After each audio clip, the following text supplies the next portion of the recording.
हजरते बूज़र ग़िफ़ारी खादिमे खैरुल बशर। हजरते बूज़र ग़िफ़ारी खादिमे खैरुल बशर। खिदमतों में जिंदगी भर ना बनाया अपना घर। खिदमतों में जिंदगी भर ना बनाया अपना घर।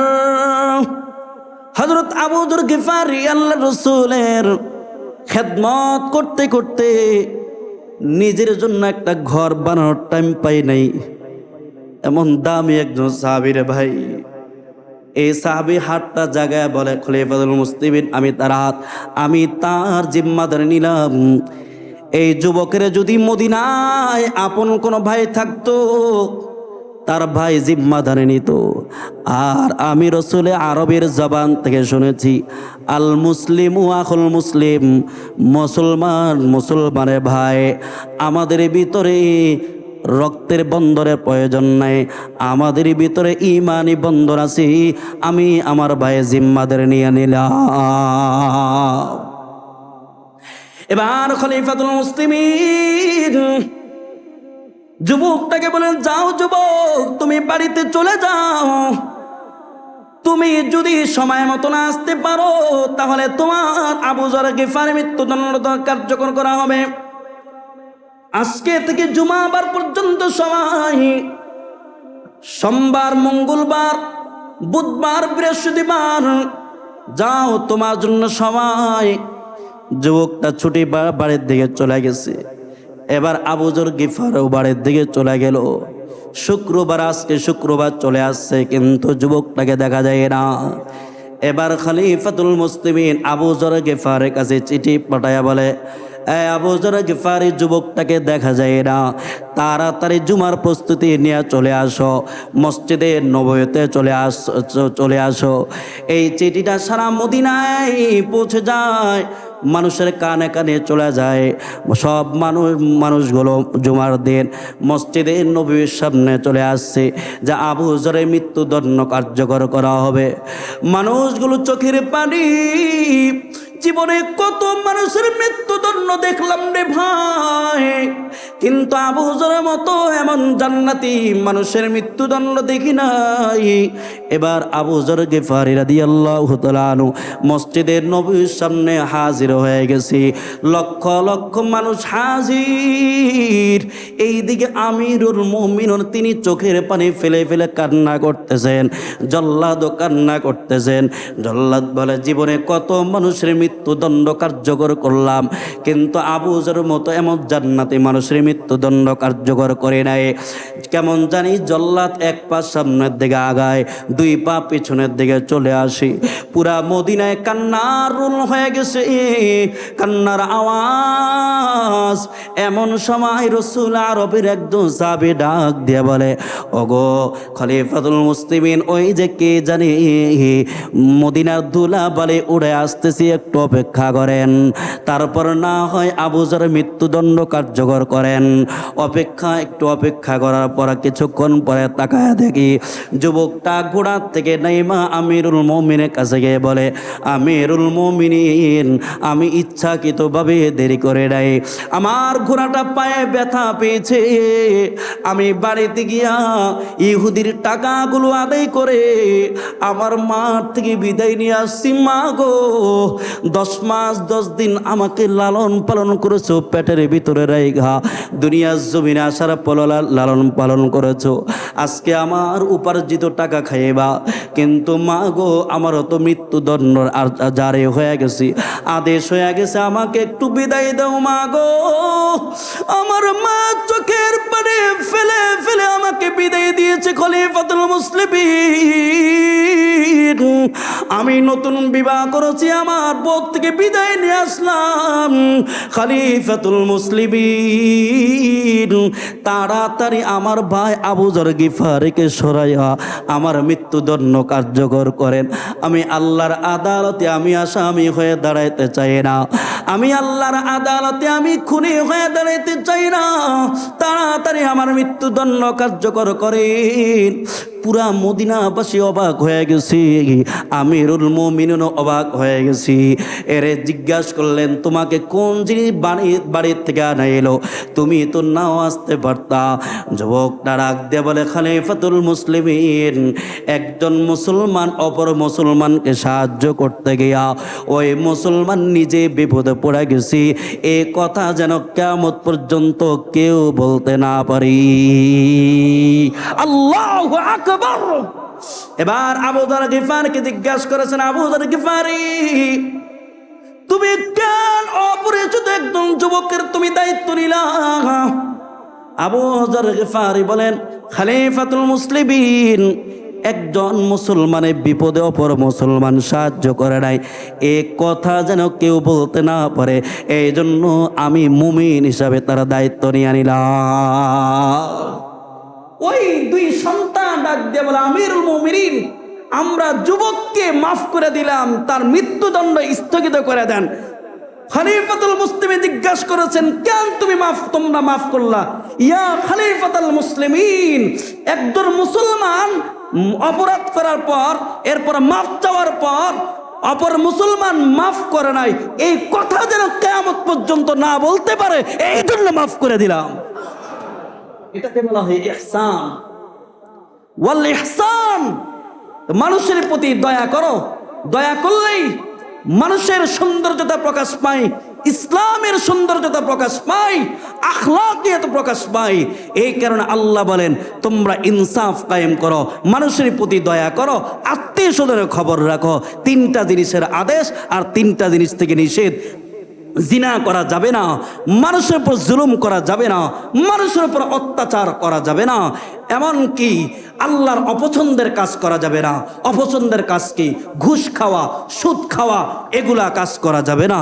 তাহলে তিনটা জিনিসের আদেশ আর তিনটা জিনিসের নিষেধ, এগুলো করছেন কে? আঙ্গুলটাও যদি করে আরো জোরে বলে, আরো জোরে বলেন। আল্লাহ বলেন, ইয়াইজুকুম লাআল্লাকুম তাযাক্কারুন, আমি আল্লাহ তোমাদেরকে ওয়াজ করলাম, যদি উপদেশ গ্রহণ করতে পারো তাহলে এই তিনটা জিনিসের আদেশ আর তিনটা জিনিসের নিষেধ মানার মাধ্যমে তোমরা বিনা হিসাবে জান্নাতে চলে যাবা। মাইদুরহুম মাজবুরহু আই সাইয়্যিদ আলম, মাইদুরহুম মাজবুরহু আই সাইয়্যিদ আলম, दीदार देखत नहीं आवाज सुना दो, दीदार देखत नहीं आवाज सुना दो। मैं आशिक मौला हूँ मेरा इश्क दीवाना, मैं आशिक मौला हूँ मेरा इश्क दीवाना। এই जुमला जहाँ जिसके तजल्ली से उजाला, এই जुमला जहाँ जिसके तजल्ली से उजाला। আলহামদুলিল্লাহ, আল্লাহ পাকের দরবারে লাখো কোটি শুকরিয়া যে মহান রব্বুল আলামিন আমাদেরকে অত্যন্ত দয়া ও মায়া করে ভালোবেসে পবিত্র মজলিসে, পবিত্র বাগানে, জান্নাতের বাগানে আসার বসার তৌফিক দান করেছেন। এই জন্য আমরা সকলে অবরত চিত্তে, শ্রদ্ধা জড়িত কণ্ঠে, ইমানের আওয়াজে কালিমাতুশ শুকর আদায় করি, আলহামদুলিল্লাহ। আপনারা সকলে ভালো আছেন? আমি আপনাদের সম্মুখে একখানা আয়াতে কারিমা তেলাওয়াত করেছি, মশহুর একটা আয়াত, প্রসিদ্ধ একটা আয়াত, এবং একখানা হাদিস তেলাওয়াত করেছি। এগুলোকে সামনে রেখে দু চারটি কথা বলার চেষ্টা করব।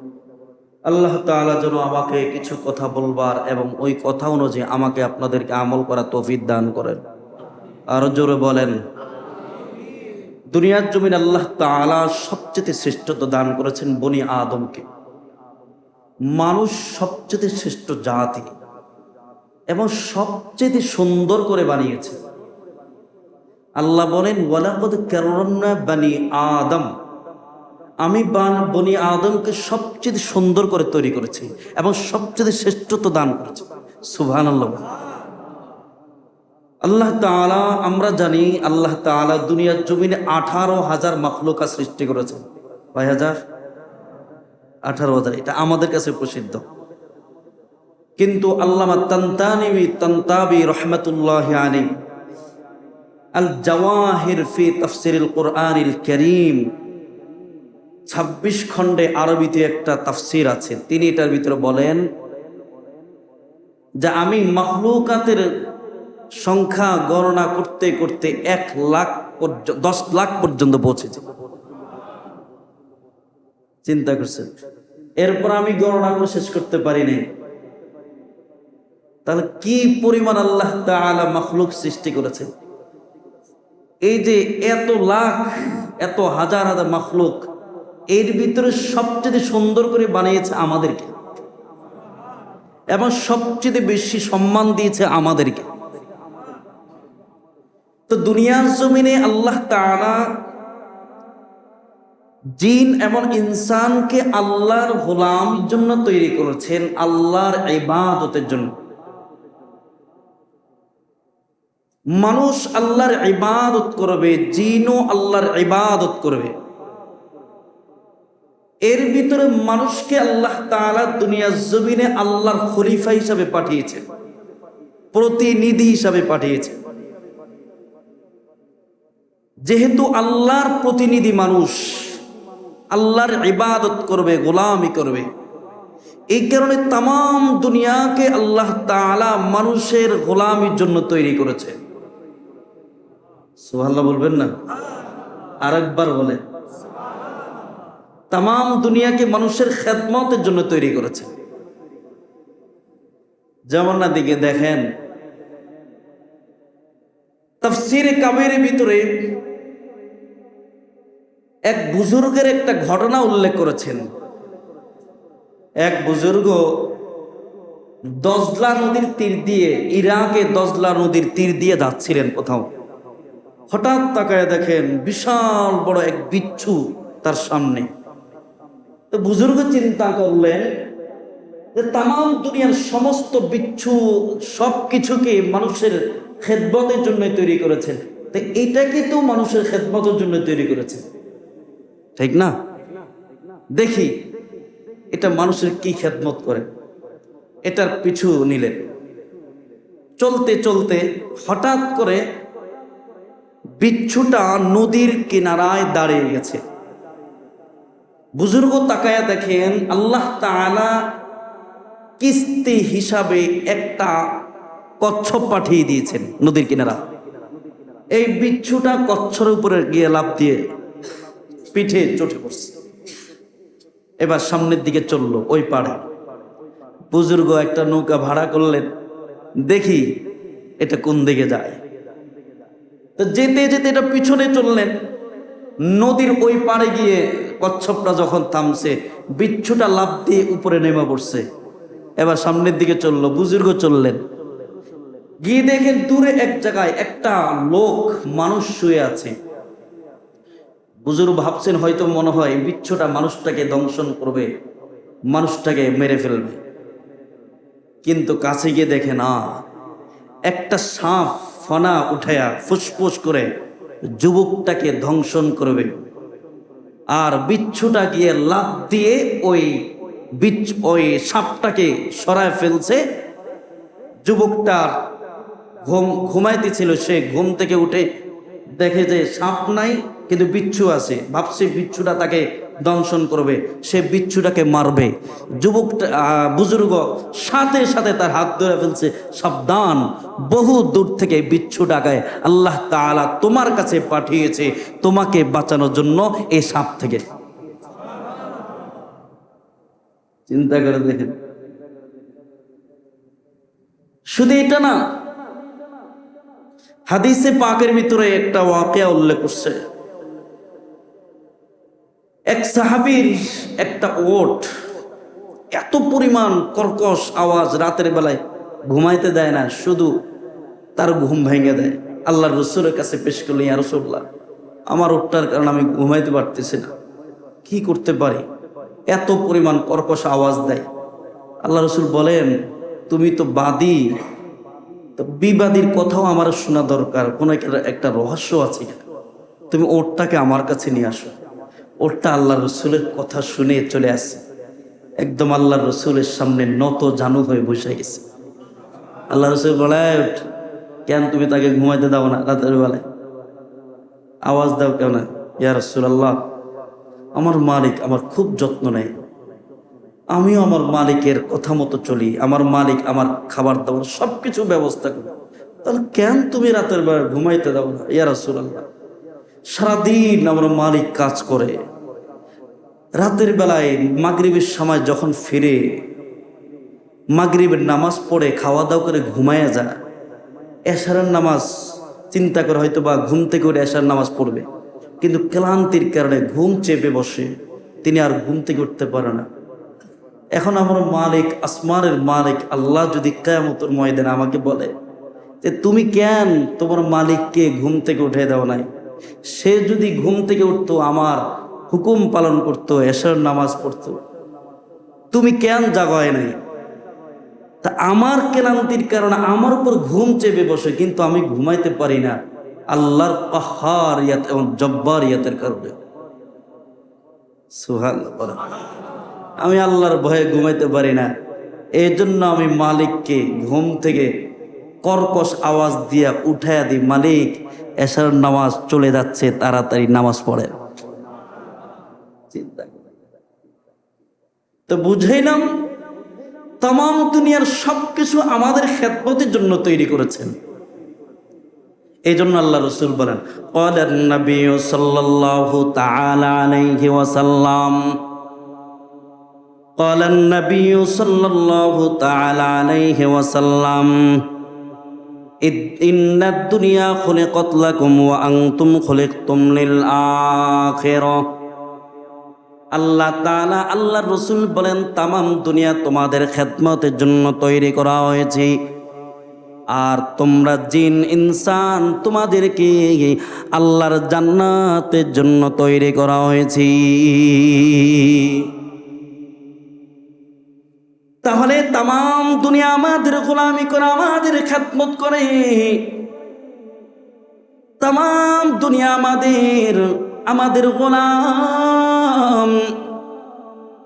যেমন আসমানও আমাদের গোলামি করে, আসমান আমাদেরকে বৃষ্টি দেয়,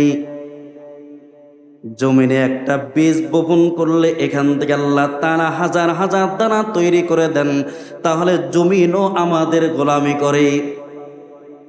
কাঁঠাল গাছটাও তো প্রতি বছরে বছরে আমাদেরকে কাঁঠাল দেয়, আমাদের গোলামি করে।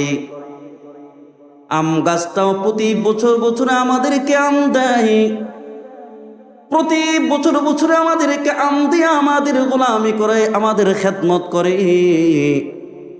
লিচু খায়, প্রতি বছর বছরে আমাদেরকে লিচু দেয়। এমনকি গরুর লতা পাতা খাইয়া আমাদেরকে কত চমৎকার ক্লিন দুধ দেয়। সুবহানাল্লাহ বলেন না? আল্লাহ তাআলা বলেন, বান্দারে এমন করে তামাম দুনিয়া তোমাদের গোলামি করে, কোনোটা ডাইরেক্ট করে, কোনোটা ইনডাইরেক্ট করে। রাতের বেলা যখন আমরা ঘুমাই, দেখবেন আমার আশেপাশে কত পোকামাকড় আমার পাশে ঘুরঘুর করে। আমাদের নাকে ঢোকার সুযোগ আছে, কানে ঢোকার সুযোগ আছে, কিন্তু ঢোকে না। আল্লাহ তাআলা ফেরেশতা নিয়োগ করে রাখছেন, ফেরেশতা এটা আমার নাফরমান হতে পারে, কিন্তু আমার বান্দার যেন ঘুমে ডিস্টার্ব না হয়, কোনো পোকামাকড় যেন তার ক্ষতি না করতে পারে, তুমি তাকে পাহারা দিতে থাকো। তাহলে এইভাবেই তামাম দুনিয়া আমাদের গোলামি করে। আল্লাহ বলেন, বান্দারে তুমি যদি আমার গোলামি করতে পারো, আমার ইবাদত করতে পারো, তাহলে আমি আল্লাহ তোমাকে এমন 10 দুনিয়ার সমান সবচেয়ে সুন্দর একটা জান্নাত দিয়ে দিব। তাহলে গোলামি করলে জান্নাত, আর গোলামি না করলে, সবাই বলেন না, গোলামি করলে আর গোলামি না করলে তো জান্নাতে যাইতে কে কে রাজি আছেন দেখি? ভালো করে লিল্লাহি তাকবীর, লিল্লাহি তাকবীর। আল্লাহ তুমি হাতগুলো কবুল করে নাও। তো গোলামি কাকে বলে আমি আপনাদের সম্মুখে একখানা আয়াতে কারিমা তেলাওয়াত করেছি। এখান থেকে ধারাবাহিক কিছু আলোচনা করার চেষ্টা করব। গোলামি কাকে বলে ভাই? শুধু নামাজ পড়ার নাম কিন্তু আসল গোলামি নয়। শুধু রমজানুল মুবারকের দিনের বেলায় শুধু রোজা রাখার নাম কিন্তু গোলামি নয়। শুধু হজ্জে বাইতুল্লাহ করার নাম কিন্তু আসল গোলামি নয়। তাহলে গোলামি কিসের নাম?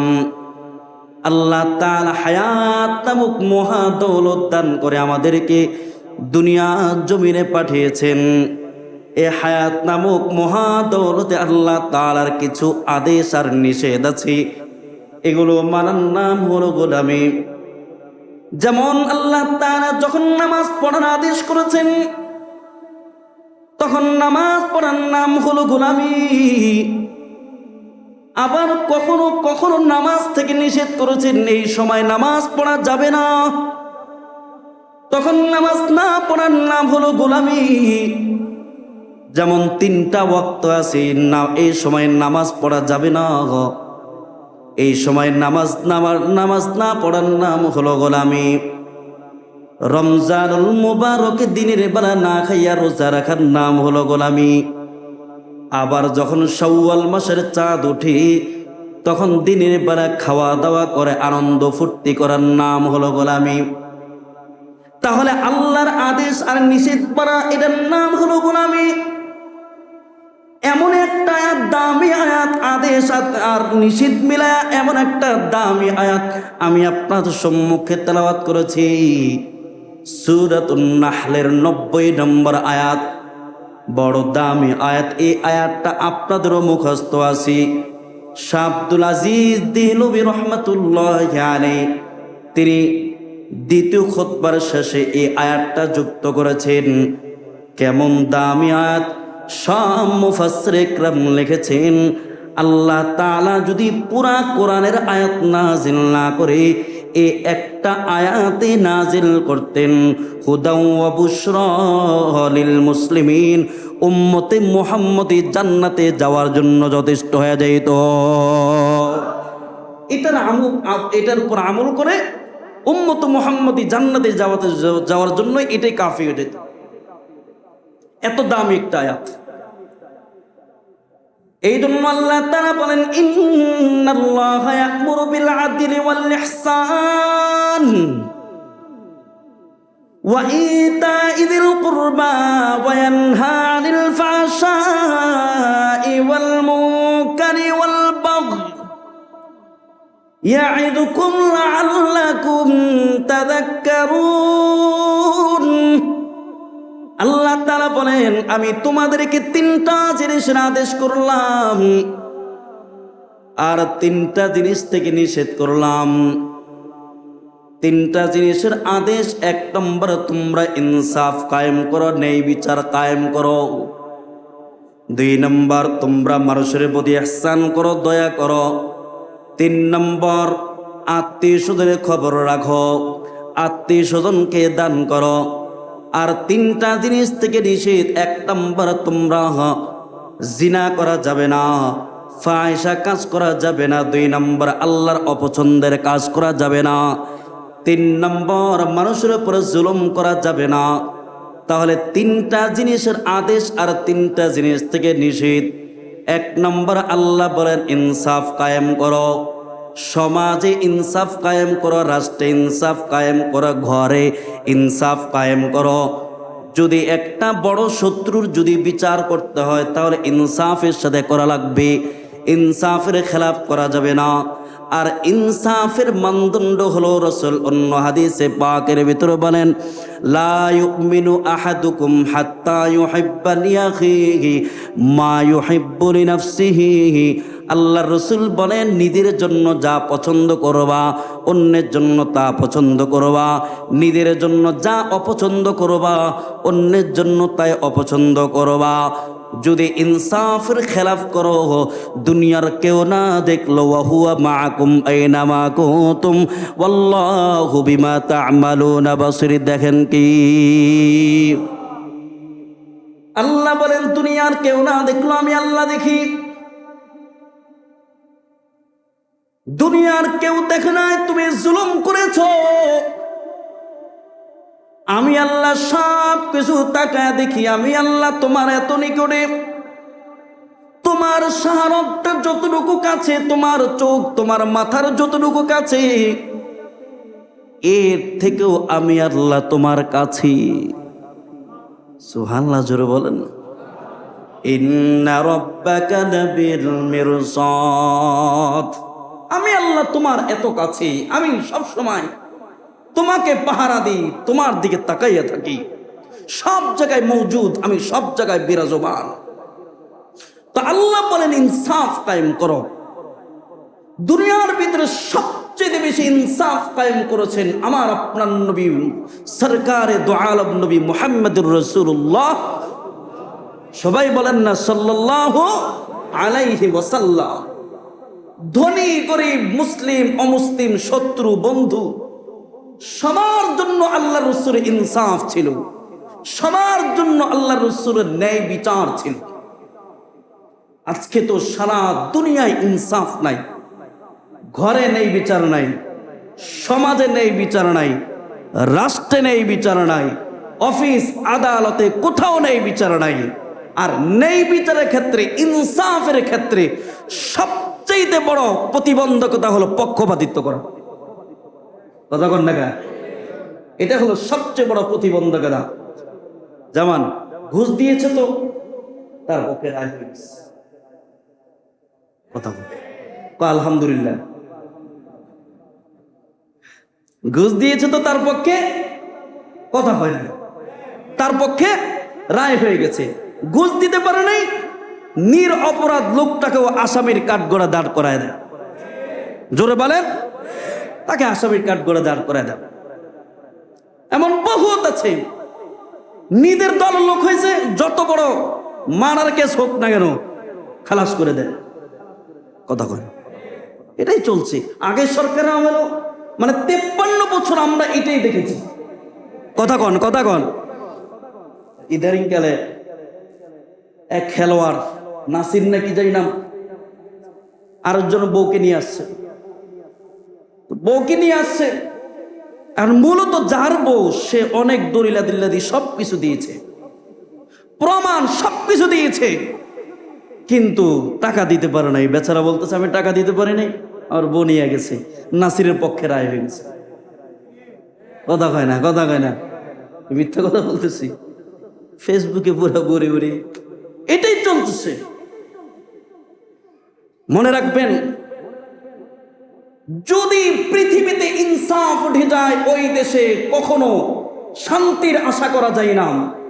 আল্লামা তাইমিয়া রহমতুল্লাহ আলাইহি, ইবনে তাইমিয়া রহমতুল্লাহ আলাইহি, তিনি বলেছেন আল্লাহু ইয়ানসুরুদ দাওলাতাল আদিলা জালিমা ওয়ালাউ কানাত মুমিনা ওয়ালা ইয়ানসুরুদ দাওলাতাজ জালিমা ওয়ালাউ কানাত কাফিরা।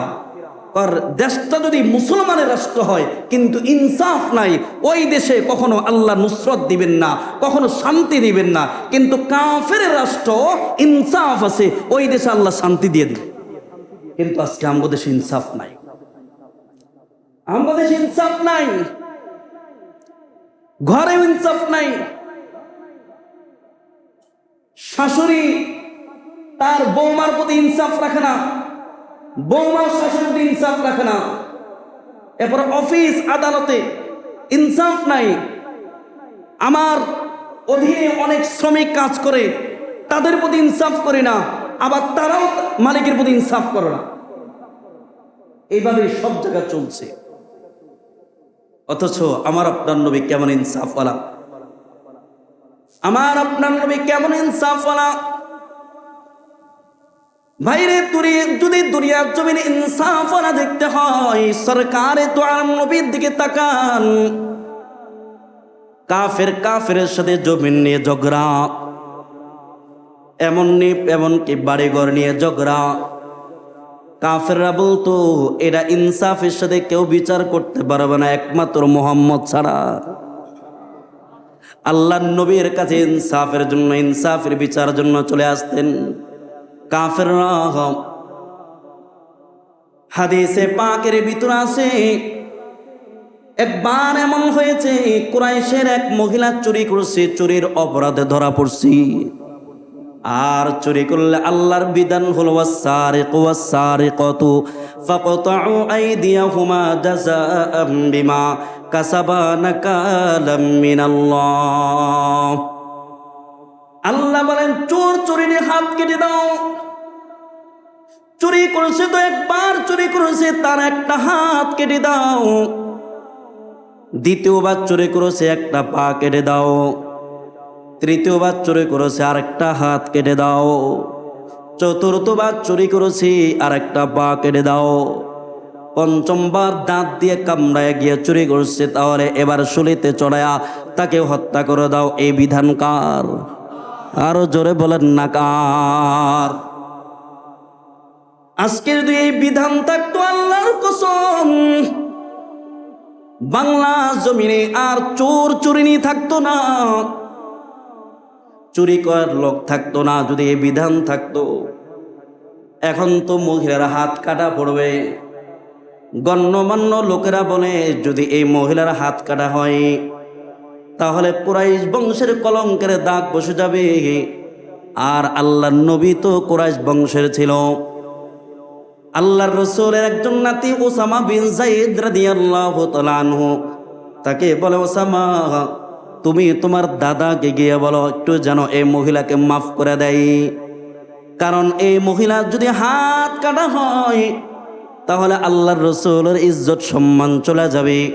তুমি আল্লাহর রাসূলের কাছে একটু দরখাস্ত করো। আল্লাহর রাসূল ওসামাকে খুব মহব্বত করতেন, নাতি ছিল। ওসামা আল্লাহর রাসূলের কোলে এসে এইভাবে বসে বলে, ওগো দাদা যান, ওই মহিলার কি একটু মাফ করা যায় না? তার শাস্তি কি স্থগিত করা যায় না? আল্লাহর রাসূলের চেহারা লাল হয়ে গেছে। রাসূল আরবিতে এত সুন্দর ছিল, আল্লাহ নবী রাগ হলে তার চেহারাটা এত লাল হতো, কেমন জানি আনার নিংড়াইলে যেমন রস পড়ে, আল্লাহ রাসূলের চেহারা থেকে এমন রস পড়তো। সুবহানাল্লাহ। আল্লাহর রাসূল এত সুন্দর ছিল, সরকারে দু আলম নবীর রাগ হয়ে যাচ্ছে।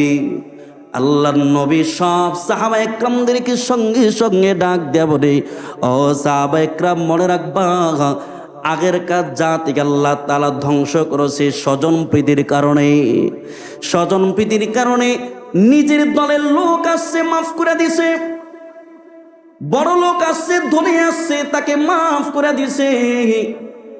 গরিব লোক আসছে, তাকে আসামির কাঠ গড়ায় দাঁড় করায় দিছে। এই কারণে আল্লাহ তাআলা স্বজন প্রীতির কারণে ধ্বংস করে দিয়েছে। সাহাবা একরাম আল্লাহর জাতের কসম করে বলছি, এই মহিলার স্থানে যদি আমার মেয়ে ফাতিমা বিনতে মুহাম্মদ যদি চুরি করত, আল্লাহর কসম আমি তার হাত কেটে দিতাম। আল্লাহু আকবার। আমি স্বজন প্রীতি করতে পারি না, আমি ইনসাফওয়ালা, আমি ইনসাফওয়ালা। তা এই যে যদি এই বিধানটা যদি সমাজে থাকতো, যেমন চুরি করছে হাত কেটে দাও, এটা হলো কোরআনের বিধান, আল্লাহর বিধান। তাকে হত্যা করেছে, তাহলে তার থেকে কিসাস নাও। তাহলে সমাজে আর কোনোদিন খুন, রাহাজানি, ঝগড়া ফাসাদ, চুরি ডাকাতি, জিনা, ব্যভিচারী কোনো কিছুই থাকবে না। কথা বলেন, কোনো কিছু থাকবে না। আর যদি আমরা এটাকে বলি মধ্যযুগীয় বলে তাচ্ছিল্য করি, আল্লাহর কসম করে বলছি, আপনি যিনি বলছেন যে মধ্যযুগীয় এটা আইন, এটাকে তাচ্ছিল্য করেছেন, আপনি বেঈমান হয়ে গেছেন। কথা বলেন না কেন? আপনি বেঈমান হয়ে গেছেন। এদের ঈদের আগে রামিসা ধর্ষণ করলো, আবার তাও করলো। জনগণ চেয়েছে কোরআন অনুযায়ী তাকে লক্ষ জনতার সামনে তাকে হত্যা করে দেন, তাহলে লক্ষ মানুষ এটার থেকে শিক্ষা নেবে। তাহলে এই দেশে দর্শন আর জিনা, খুন, রাহাজারি কিছুই থাকবে না। কিন্তু আমাদের স্বরাষ্ট্রমন্ত্রী বলেন যে এটা মধ্যযুগীয় যুগটাকে, নবীর কোরআনের আইনটাকে, নবীর হুকুমটাকে আপনি মধ্যযুগীয় তাচ্ছিল্য করেছেন। আপনি তো বেঈমান হয়ে গেছেন, বেঈমান হয়ে গেছেন। মধ্যযুগীয় আচ্ছা, কোরআনের আদেশ এটা কি মধ্যযুগীয়? তাচ্ছিল্য কেন করুন? এটা আমাদের জন্য ভালো, আমাদের জন্য ভালো। আল্লাহর কোরআনের ভিতরে যত হুকুম করেছেন এগুলোর জন্য ওয়ালাকুম ফিল হায়াত, আমাদের জন্য উপদেশ, আমাদের জন্য জীবন রয়েছে। দেখেন, একবার আলী রাদিয়াল্লাহু তাআলা একবার তার খেলাফতের সময় কারি তৈয়ব সাহেব রহমতুল্লাহ আলাইহি খুতবাতে হাকিমুল ইসলামের এই কথাটা উল্লেখ করছেন। তিনি যখন খলিফা, তার একটা লোহার পোশাক ছিল। কষ্ট হতেছে আপনাদের? লোহার পোশাক ছিল, এক ইহুদি লোহার পোশাকটা নিয়ে গেছে। ওই সময় প্রধান বিচারপতি ছিল হযরত শুরাই রাদিয়াল্লাহু তাআলা। তাহলে প্রধানমন্ত্রীকে কথা বলে আলী রাদিয়াল্লাহু তাআলা, প্রধানমন্ত্রীকে আর প্রধান বিচারপতি শুরাই রাদিয়াল্লাহু তাআলা। তাহলে শুরাই রাদিয়াল্লাহু তাআলা আনহু কার অধীনে কাজ করতেছে? জোরও কয় নাকি, ঘুমাইতেছেন নাকি? আলী রাদিয়াল্লাহু তাআলার অধীনে। আলী রাদিয়াল্লাহু তাআলা বাদী হিসাবে শুরাই রাদিয়াল্লাহু তাআলার কাছে বিচার দাখিল করছে যে অমুক ইহুদি আমার লোহার পোশাক নিয়ে গেছে। এখন বিচার দাখিল করার পরে সময় মতো অনুযায়ী বাদী বিবাদী দুজন হাজির হয়েছে, নোটিশ পাঠিয়েছে। যখন দুইজন হাজির হয়েছে, শুরাই রাদিয়াল্লাহু তাআলা বিচারকের স্থানে বসে এবার বিচার করবে, আর আলী রাদিয়াল্লাহু তাআলা সাধারণ বাদীর মতো দাঁড়ায় আছে। সুবহানাল্লাহ কয় না? বাসা গিয়ে বলেন, আরো জোরে বলেন, জোরে বলেন, আরো জোরে বলেন। তখনকার জমানার প্রধানমন্ত্রী সাধারণ বাদীর মতো তিনি দাঁড়িয়ে আছে, ইহুদিও দাঁড়িয়ে আছে একসাথে। বলেন যে আমার লোহার পোশাক নিয়ে গেছে। শুরাই রাদিয়াল্লাহু তাআলা বলেন, আপনার পোশাক তার কাছে, এটা তো তারই বোঝা যায়। এখন যদি আপনার হয়, এটা তো সাক্ষী লাগবে, প্রমাণ লাগবে। প্রমাণ কি আছে? বলেন আমার একজন গোলাম, সেও জানে, আর আমার ছেলে হাসান রাদিয়াল্লাহু তাআলা সেও জানে, সেও সাক্ষী। শুরাই রাদিয়াল্লাহু তাআলা বলেন, বাবার পক্ষে ছেলের সাক্ষী গ্রহণ করা হবে না। বাবার পক্ষে ছেলে সাক্ষী গ্রহণ করা হবে না, আপনার সাক্ষী একজন, তাই এটা মাকবুল হবে না, এটা গ্রহণযোগ্য নয়। আপনি, এটা হলো ইহুদির পোশাক। ইহুদি তো ভালো করে জানে, আরে এটা তো আলী রাদিয়াল্লাহু তাআলার পোশাক। সাথে সাথে ইসলামের এই ন্যায় বিচার দেখে সাথে সাথে দেরি করে নাই, কালিমা পড়া মুসলমান হয়ে গেছে। ইনসাফ, ইসলাম এত সুন্দর। বলে হ্যাঁ বিচারপতি, এই পোশাকটা প্রকৃতপক্ষে তারই দিয়ে দিলাম। আলী রাদিয়াল্লাহু তাআলা বলেন দরকার নাই, যাও তোমাকে দিয়ে দিলাম, যেহেতু তুমি মুসলমান হয়েছো। আল্লাহু আকবার। ইসলামের কি পরিমাণ সৌন্দর্যতা প্রকাশ পেয়েছে শুধু ইনসাফের কারণে, ন্যায় বিচারের কারণে। আর একমাত্র ন্যায় বিচার করতে জানে কোরআন, ইসলাম, এই ছাড়া পৃথিবীর কোনো ধর্ম ন্যায় বিচার করতে জানে না। ঠিক কিনা? আওয়াজ দিয়ে বলেন। আজকে ব্রিটিশরা আমাদেরকে যেই বিচার, যে আদালত দিয়ে গেছে ওই অনুযায়ী চলতেছি। আরে আমরা তো ব্রিটিশের গোলাম নয়, আমরা তো গোলাম আল্লাহর। আল্লাহর কথা অনুযায়ী দেশ চলবে, আদালত চলবে, রাষ্ট্র চলবে। কেউ যদি বলে মধ্যযুগীয়, এটা এভাবে তাচ্ছিল্য করে, আমরাও তাদেরকে মানি না। সে যেই হোক না কেন, সে যে হোক না কেন, কাউকে মারি না। যেহেতু আমরা মুসলমান, বুকে ঈমান ধারণ করেছি। আপনারা আজকে কথা হয়তো বা কেউ রাগ করতে পারেন, রাগ করেন, অসুবিধা নেই। আমি তো কোরআন অনুযায়ী কথা বলতেছি, কথা বলেন না গায়ে, আমি তো অনুযায়ী কথা বলতেছি। তা এক নম্বর আল্লাহ বলেন ইনসাফ কায়েম করো।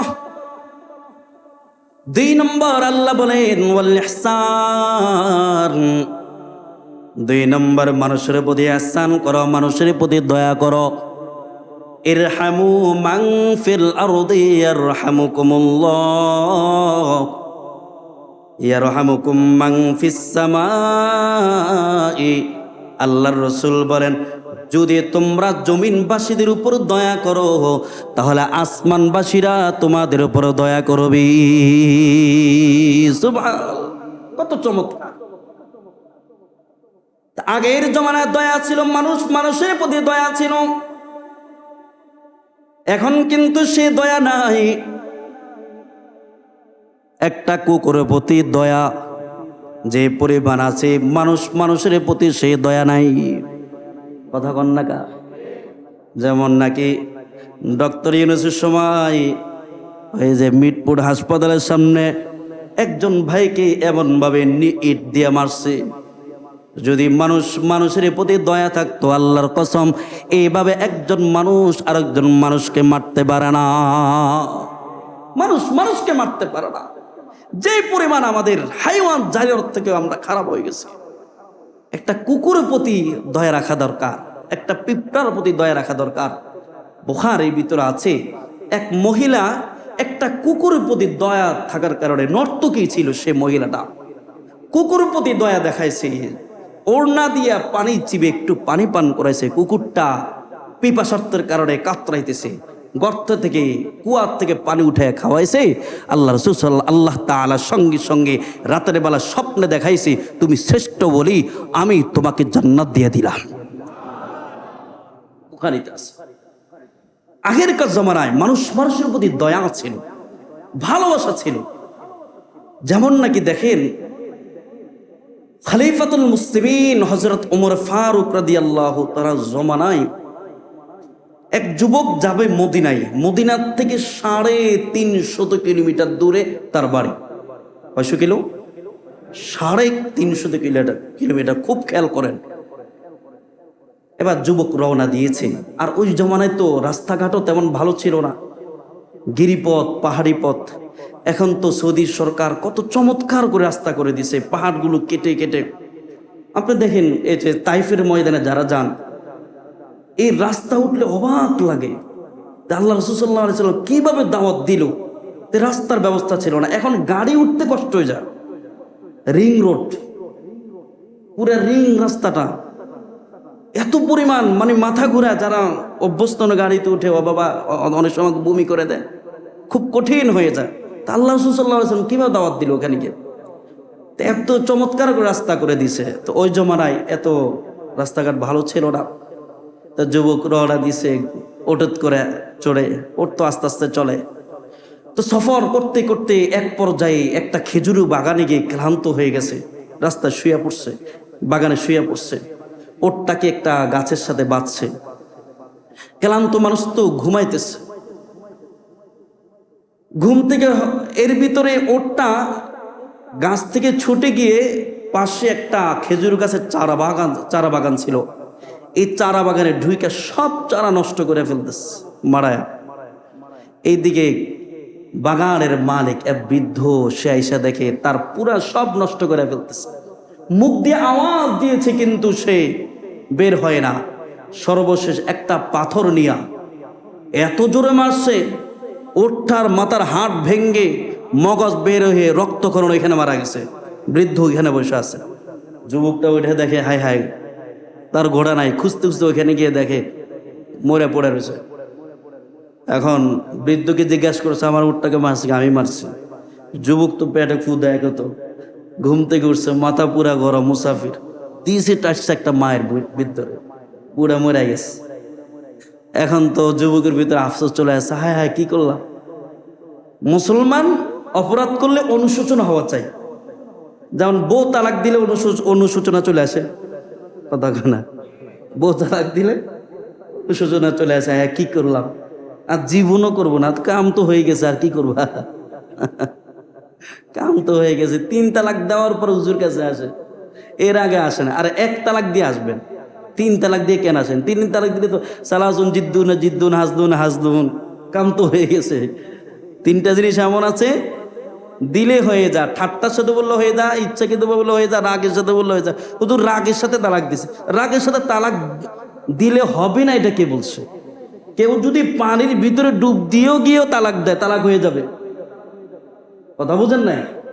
পানির ভিতরে ডুব দিয়ে তালাক দিলে তালাক হয়ে যাবে। এখন তো মুসলমান যুবক হত্যা করে ফেলছে, এখানে দাঁড়ায় আছে, আমি তো অপরাধী, কি করব? এবার বিকাল বেলায় মুরব্বীর 2 সন্তান বাবাকে খোঁজার জন্য বাগানে চলে আসছে। বাগানে এসে দেখে বাবার লাশ পড়ে আছি, মরা ওঠ পড়ে আছি, এমনকি যুবক দাঁড়িয়ে আছে। যুবককে জিজ্ঞাসা করেছে, যুবক, আমাদের পিতাকে কে হত্যা করেছে? আমি হত্যা করেছি। তুমি হত্যা করেছো, আবার তুমি দাঁড়িয়ে আছো কেন? দাঁড়িয়ে আছো বলো, তুমি কেন পালো নাই? যুবকটা ডাক দিয়ে বলে, আমি তো একজন মুসলমান। সুবহানাল্লাহ। আমি তো একজন মুসলমান, তোমরা মনে হয় মুসলমান, আমি তোমাদের হাতে ধরা দিলাম, চলো শরিয়া আদালতে চলে যাই, আমার দুনিয়ার বিচার দুনিয়ার জমিনে হয়ে যাক। আমি আল্লাহর আদালতে আমি খুনি হয়ে দাঁড়াইতে চাই না, আমি আল্লাহর আদালতে আমি আসামি হয়ে দাঁড়াইতে চাই না। দুনিয়ার খুনের বিচার দুনিয়ার জমিনে হয়ে যাক। এবার 2 সন্তান যুবকটাকে খলিফাতুল মুসলিমিন হযরত ওমর ফারুক রাদিয়াল্লাহু তাআলা আনহু কাছে নিয়ে গেলেন। ওগো খলিফাতুল মুসলিমিন, বিচার দাখিল করে বলে, এই যুবকটা আমাদের পিতাকে হত্যা করেছে, আমরা ন্যায় বিচার চাই। খলিফাতুল মুসলিমিন যুবকটাকে ডাক দিয়ে বলে, যুবক, তুমি কি তাদের পিতাকে হত্যা করেছো কিনা? যে খলিফাতুল মুসলিমিন, আমি তাদের পিতাকে হত্যা করেছি, কিন্তু আমি ইচ্ছাকৃতভাবে হত্যা করে নাই, আমি অনাকাঙ্ক্ষিতভাবে ঘটনাটা ঘটে গেছি। খলিফাতুল মুসলিমিন মাইর দিয়েছে, মরে গেছি, আমি আপনার কাছে ক্ষমা চাই। 2 জন সন্তান বলে, খলিফাতুল মুসলিমিন, আমরা তার মৃত্যুদণ্ড চাই, আমাদের পিতাকে যেমন হত্যা করেছি আমরা তার মৃত্যুদণ্ড চাই। খলিফাতুল মুসলিমিন হযরত ওমর ফারুক রাদিয়াল্লাহু তাআলা আনহু, তিনি বিচারকের স্থানে বসে তিনি বিচার করবেন। যুবকটাকে ডাক দিয়ে বলে, যুবক, তুমি তো হত্যার বদলা ওট নিতে পারতা, তুমি কেন তাদের পিতাকে হত্যা করেছো? আল্লাহর বিধান হলো আল আইনু বিল আইন, চোখের বদলা চোখ, নাকের বদলা নাক, আর নাফসু বিন নাফসি, জানের বদলা জান, হত্যার বদলা হত্যা। এখন তোমাকে হত্যা করে দেওয়া হবে। জল্লাদকে আদেশ করেছে, জল্লাদ যাও, তাকে হত্যার স্থানে নিয়ে যাও, তাকে হত্যা করে দাও। বলো, তার জীবনের শেষ কোনো তামান্না আছে কিনা, শেষ কোনো আকাঙ্ক্ষা আছে কিনা? যুবককে জিজ্ঞাসা করা হয়। যুবক বলে, খলিফাতুল মুসলিমিন, আমার জীবনের একটা শেষ তামান্না আছে, শেষ একটা আশা আছে, জানি না পুরা হয় কিনা। কি তোমার শেষ আশা একটু বলে নাও। যুবকটা ডাক দিয়ে বলে, আমার বাড়ির কাছে এক ইহুদির বাড়ি, আমি ব্যবসার জন্য ওখানে গিয়েছিলাম, আমি বাকিতে কিছু মাল নিয়ে আসছি, আমি টাকাগুলো আদায় করি নাই, আমাকে মুসলমান হিসাবে বিশ্বাস করে বাকিতে মাল দিয়েছি। আমার বাড়ির কেউ তার বাড়ি চেনে না, তার বাড়ি কেউ তারা আমার বাড়ি চেনে না, আমাকে মুসলমান হিসাবে বিশ্বাস করে বাকিতে মাল দিয়েছে। আমি যদি টাকাগুলো আদায় না করি, খলিফাতুল মুসলিমিন সারা জীবন আমাদেরকে মুসলমানদেরকে খেয়ানতদার বলে গালি দিবে। ওগো খলিফাতুল মুসলিমিন, আমি আমার ভয় করি না, আমি মুসলমান জাতির ভবিষ্যতের ভয় করি। আপনি আমাকে যদি একটু ছুটি দিয়ে দেন, আমি ঋণগুলো আদায় করে আসব। খলিফাতুল মুসলিমিন হযরত ওমর ফারুক রাদিয়াল্লাহু তাআলা আনহু বলেন, এরে যুবক, তোমার স্থানে তোমার একজন আত্মীয়কে রেখে যাও, তোমার একজন ভাইকে রেখে যাও, জিম্মাদার হিসাবে রেখে যাও। তুমি যদি না আসো, তাহলে তোমার স্থানে তোমার ভাই, তোমার আত্মীয়কে হত্যা করে দেওয়া হবে। যুবকটা ডাক দিয়ে বলে, খলিফাতুল মুসলিমিন, এই মদিনায় আমার কোনো ভাই নাই, এই মদিনায় আমি একজন অপরিচিত যুবক।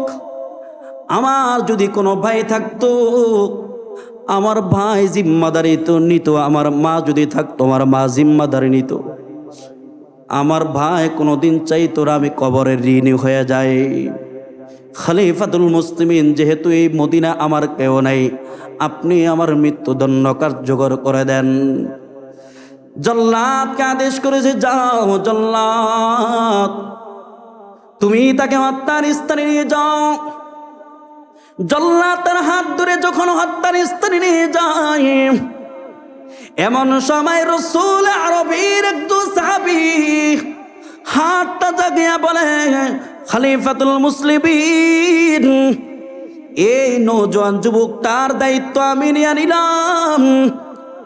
সাধারণ কোন সাহাবী নয় যিনি হাতটা জাগায় দিলেন, তিনি হলেন আল্লাহর রাসূলের একজন খাদিম ছিলেন, হযরত আবু যর গিফারি রাদিয়াল্লাহু তাআলা আনহু। আল্লাহু আকবার। সাধারণ কোন সাহাবী নয়। কেমন সাহাবী? একদিন জিব্রাইল আলাইহিস সালাতু ওয়াস সালাম আল্লাহর রাসূলের কাছে এসে বলে, ওগো আল্লাহর রাসূল, আপনার আবু যর গিফারি তো এত দামি একজন সাহাবী, একজন জান্নাতি সাহাবী, আসমানের ফেরেশতারা তার প্রশংসা করতে থাকে। এই সাহাবী হাতটা জাগায় বলে, খলিফাতুল মুসলিমিন, আমি তার জিম্মাদারি নিলাম। এই যুবকের যদি মদিনায় আপন কোনো ভাই থাকতো, তার ভাই জিম্মাদারি নিত। আর আমি রাসূলে আরবের জবান থেকে শুনেছি, আল মুসলিমু আখুল মুসলিম, মুসলমান মুসলমানের ভাই। আমাদের ভিতরে রক্তের বন্ধনের প্রয়োজন নাই, আমাদের ভিতরে ইমানি বন্ধন আছে। আমি আমার ভাই জিম্মাদারি নিয়ে নিলাম। এবার খলিফাতুল মুসলিমিন যুবকটাকে বলেন, যাও যুবক, তুমি বাড়িতে চলে যাও। তুমি যদি সময় মতো না আসতে পারো, তাহলে তোমার আবু যর গিফারি মৃত্যুদণ্ড কার্যকর করা হবে। আজকে থেকে জুমাবার পর্যন্ত সময়, সোমবার, মঙ্গলবার, বুধবার, বৃহস্পতিবার, যাও তোমার জন্য সময়। যুবকটা ছুটি বাড়ির দিকে চলে গেছে। এবার আবু যর গিফারও বাড়ির দিকে চলে গেল। শুক্রবার, আজকে শুক্রবার চলে আসছে, কিন্তু যুবকটাকে দেখা যায় না। এবার খলিফাতুল মুসলিমিন আবু যর গিফারের কাছে চিঠি পাঠায়া বলে, আবু যর গিফারি, যুবকটাকে দেখা যায় না, তাড়াতাড়ি জুমার প্রস্তুতি নিয়ে চলে আসো, মসজিদে নববীতে চলে আসো। এই চিঠিটা সারা মদিনায় পৌঁছে যায়, মানুষের কানে কানে চলে যায়। সব মানুষগুলো জুমার দিন মসজিদে নববীর সামনে চলে আসছে, যা আবু যরের মৃত্যুদণ্ড কার্যকর করা হবে। মানুষগুলো চোখের পানি, জীবনে কত মানুষের মৃত্যুদণ্ড দেখলাম রে ভাই, কিন্তু আবু যরের মতো এমন জান্নাতি মানুষের মৃত্যুদণ্ড দেখি নাই। এবার আবু যর গিফারি রাদিয়াল্লাহু তাআলা আনহু মসজিদের নববীর সামনে হাজির হয়ে গেছে। লক্ষ লক্ষ মানুষ হাজির। এইদিকে আমিরুল মুমিনুন তিনি চোখের পানি ফেলে ফেলে কান্না করতেছেন, জল্লাদও কান্না করতেছেন। জল্লাদ বলে, জীবনে কত মানুষের মৃত্যুদণ্ড কার্যকর করলাম, কিন্তু আবু যর মতো এমন জান্নাতি মানুষের মৃত্যুদণ্ড কার্যকর করে নাই। কেমন জানি জল্লাদ এক পা সামনের দিকে আগায়, দুই পা পিছনের দিকে চলে আসি। পুরা মদিনায় কান্নার রোল হয়ে গেছে, কান্নার আওয়াজ। এমন সময় রাসূল আরবের একজন সাহাবী ডাক দিয়ে বলে, ওগো খলিফাতুল মুসলিমিন, ওই যে কে জানি মদিনার ধুলা বালি উড়ে আসতেছি, একটু একটু অপেক্ষা করেন, তারপর না হয় আবু যর মৃত্যুদণ্ড কার্যকর করেন। একটু অপেক্ষা করার পর কিছুক্ষণ পরে তাকায় দেখি যুবকটা ঘোড়ার থেকে নেমে আমিরুল মুমিনের কাছে গিয়ে বলে, আমিরুল মুমিনিন, আমি ইচ্ছাকৃতভাবে দেরি করে নাই, আমার ঘোড়াটা পায়ে ব্যথা পেয়েছে, আমি বাড়িতে গিয়া ইহুদির টাকাগুলো আদায় করে আমার মার থেকে বিদায় নিয়ে আসছি। মা গো, 10 মাস 10 দিন আমাকে লালন পালন করেছো, পেটের ভিতরে রাইগা দুনিয়ার জমিনে আসার পর লালন পালন করেছো, আজকে আমার উপার্জিত টাকা খাইবা, কিন্তু মা গো আমারও তো মৃত্যুদণ্ড আর জারি হয়ে গেছে, আদেশ হয়ে গেছে, আমাকে একটু বিদায় দাও মা গো। আমার মা চোখের পানি ফেলে ফেলে আমাকে বিদায় দিয়েছে। খলিফাতুল মুসলিমিন, আমি নতুন বিবাহ করেছি, আমার বউ থেকে বিদায় নিয়ে আসলাম। খলিফাতুল মুসলিমিন, তাড়াতাড়ি আমার ভাই আবু যর গিফারিকে সরাইয়া আমার মৃত্যুদণ্ড কার্যকর করেন। আমি আল্লাহর আদালতে আমি আসামি হয়ে দাঁড়াইতে চাই না, আমি আল্লাহর আদালতে আমি খুনি হয়ে দাঁড়াইতে চাই না, তাড়াতাড়ি আমার মৃত্যুদণ্ড কার্যকর করেন। পুরা মদিনাবাসী অবাক হয়ে গেছি, আমিরুল মুমিনিন অবাক হয়ে গেছি। এরে জিজ্ঞাসা করলেন, তোমাকে কোন জিনিস বাড়ির থেকে আনাইলো, তুমি তো নাও আসতে পারতা। যুবকটা রাগ দিয়ে বলে, খলিফাতুল মুসলিমিন, একজন মুসলমান অপর মুসলমানকে সাহায্য করতে গিয়া ওই মুসলমান নিজে বিপদে পড়ে গেছি, এ কথা যেন কিয়ামত পর্যন্ত কেউ বলতে না পারি। আল্লাহু আকবার। এবার আবু যর গিফারকে জিজ্ঞাসা করেছেন, আবু যর গিফারি, তুমি কেন অপরিচিত একজন যুবকের তুমি দায়িত্ব নিলা? আবু যর গিফারি বলেন, খলিফাতুল মুসলিমিন, একজন মুসলমানের বিপদে অপর মুসলমান সাহায্য করে নাই, এ কথা যেন কেউ বলতে না পারে, এই জন্য আমি মুমিন হিসাবে তার দায়িত্ব নিয়ে নিলাম। ওই দুই সন্তান ডাক দিয়ে বলে, আমিরুল মুমিনিন, আমরা যুবককে মাফ করে দিলাম, তার মৃত্যুদণ্ড স্থগিত করে দেন। খলিফাতুল মুসলিমিন জিজ্ঞাসা করেছেন, কেন তোমরা মাফ করলা? ইয়া খলিফাতুল মুসলিমিন, একজন মুসলমান অপরাধ করার পর এরপর মাফ চাওয়ার পর অপর মুসলমান মাফ করে নাই, এই কথা যেন কিয়ামত পর্যন্ত না বলতে পারে, এই জন্য মাফ করে দিলাম। এটাকে বলা হয় ইহসান। ওয়াল ইহসান, মানুষের প্রতি দয়া করো, দয়া করলেই মানুষের সৌন্দর্যতা প্রকাশ পায়, ইসলামের সৌন্দর্যতা প্রকাশ পায়, আখলাকিয়াত প্রকাশ পায়। এই কারণে আল্লাহ বলেন, তোমরা ইনসাফ কায়েম করো, মানুষের প্রতি দয়া করো, আত্মীয় স্বজনের খবর রাখো। 3টা জিনিসের আদেশ আর 3টা জিনিস থেকে নিষেধ। জিনা করা যাবে না, মানুষের উপর জুলুম করা যাবে না, মানুষের উপর অত্যাচার করা যাবে না, এমনকি আল্লাহর অপছন্দের কাজ করা যাবে না।